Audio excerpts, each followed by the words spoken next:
vez Las Olas de la Semana, un programa de Pijama Surf con los temas que nos tocó navegar juntos estos últimos días. On n'a pas réfléchissant à cause des rêves que nous avons eus. Lesquels? Un rêve lui rêvait qu'il y avait la main pleine de fourmis. A 42 años de su muerte, Luis Buñuel sigue provocando. Y no por nostalgia, sino porque su cine aún incomoda, aún seduce y aún quema. Fue surrealista, fue exiliado, fue crítico feroz de la religión, la burguesía y la hipocresía social. Y aún así, o más bien por eso, se volvió uno de los directores más influyentes del siglo XX. Desde aquel cuchillo que corta un ojo en un perro andaluz junto a Dalí, hasta el desconcierto absoluto del Ángel Exterminador, donde nadie puede salir de una sala por razones que nadie entiende. Buñuel hizo del cine un acto de sabotaje elegante. En México filmó Los Olvidados, una radiografía brutal sobre la infancia marginada que primero fue rechazada y después premiada en Cannes. Y con el discreto encanto de la burguesía ganó el Oscar riéndose literalmente de las élites. Luis Buñuel no buscaba complacer, buscaba molestar, sacudir y abrir grietas. Esencialmente lo sigue haciendo, cada vez que alguien se atreve a ver su cine sin parpadear.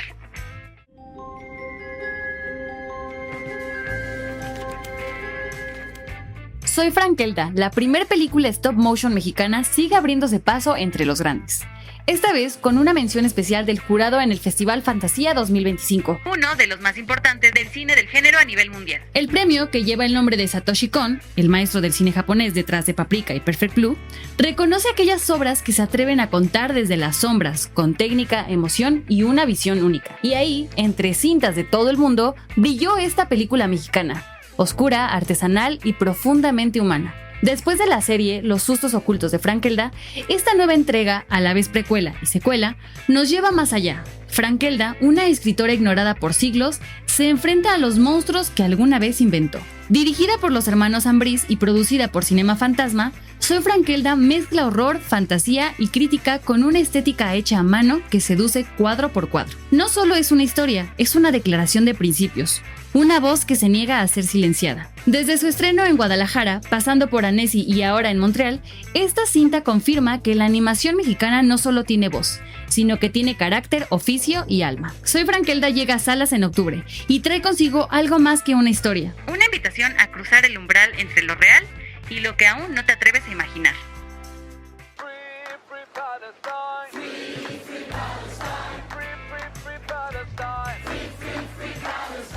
La última evaluación de la Clasificación Integrada de la Seguridad Alimentaria, también conocida como IPC, informó que el peor escenario de hambruna está en marcha en la Franja de Gaza.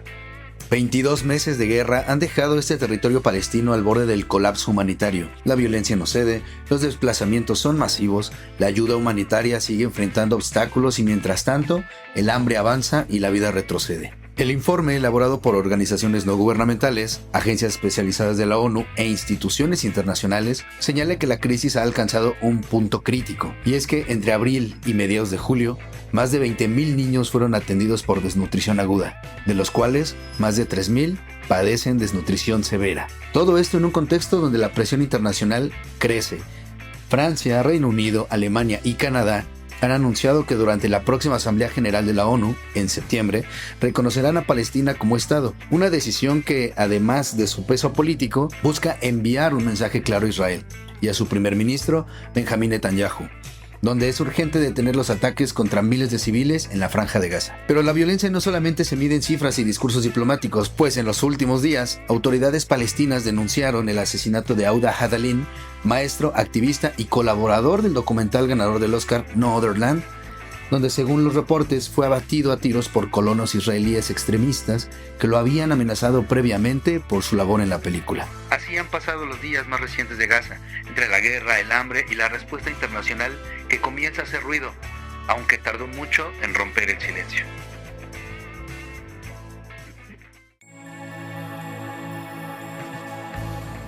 ¿Ya viste que por fin llegaron los Cuatro Fantásticos al universo cinematográfico de Marvel? El famoso cuarteto que todos esperábamos tiene nueva película. Ahora, lo interesante es que Marvel decidió no saltarse la típica historia del origen. Nada de accidentes en el espacio ni laboratorios explotando. Aquí ya los vemos como héroes establecidos. Mr. Fantástico, la Mujer Invisible, la Antorcha Humana y la Mole arrancan directo enfrentándose a nada más y nada menos que a Galactus. Y el reparto está de lujo: Pedro Pascal, Vanessa Kirby, Joseph Quinn y Ebon Moss-Bachrach. Además, la peli tiene un estilo retrofuturista muy años 60 con vibes a ciencia ficción clásica. Así que si te gustan las pelis de superhéroes con algo distinto y sin tanto origen repetido, esta es la tuya. Cuéntanos si te gustó o si sigues extrañando a los viejos Cuatro Fantásticos.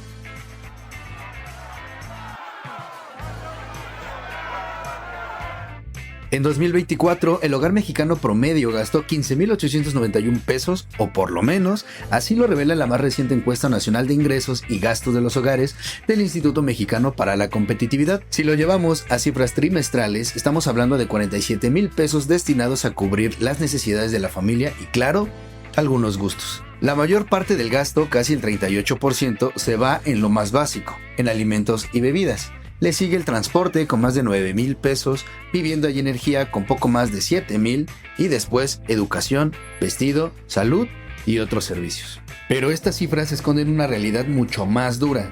No todos los hogares gastan ni viven igual. En el primer decil, es decir, los hogares con los ingresos más bajos que alcanzan apenas 16,000 pesos trimestrales, la mitad de ese dinero se destina a comer. Apenas un 4% alcanza para educación o esparcimiento. Mientras tanto, en el décimo decil, es decir, los ingresos más altos, el panorama es muy distinto. Con un promedio de 236,000 pesos trimestrales, el gasto en alimentos representa solo un 29% y pueden invertir más en transporte, educación y actividades recreativas. Sí, hubo un aumento del 10.6% en los ingresos más bajos entre 2022 y 2024, pero la pregunta es, ¿esto garantiza la movilidad social? El Centro de Estudios Espinosa Iglesias es claro al respecto. 7 de cada 10 personas que nacen en hogares pobres seguirán siendo pobres al llegar a la adultez. Solo 2 de cada 100 lograrán llegar al 20% más alto de la pirámide económica. En otras palabras, tanto en México como en el mundo, la pobreza no siempre es una etapa, muchas veces es un punto de partida que rara vez cambia, y ahí es donde está el verdadero reto.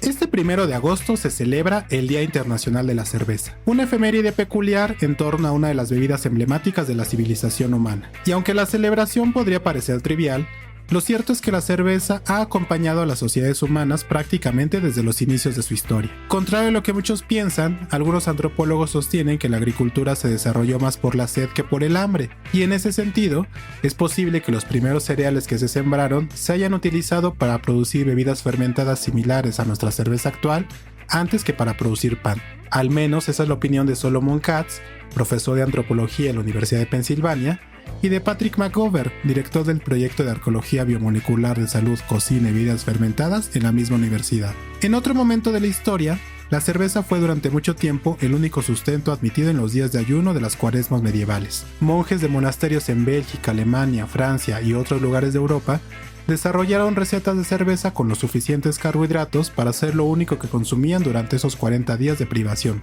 Hoy en día la cerveza y su consumo se han transformado notablemente.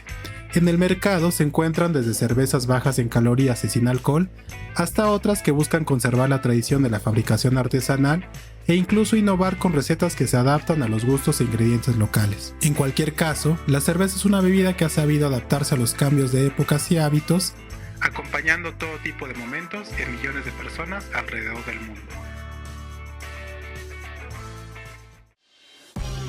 Esto fue Las Olas de la Semana, un programa de la redacción de Pijama Surf y producido por Jonathan Zarate. Si te gustó, comparte y nos vemos a la próxima.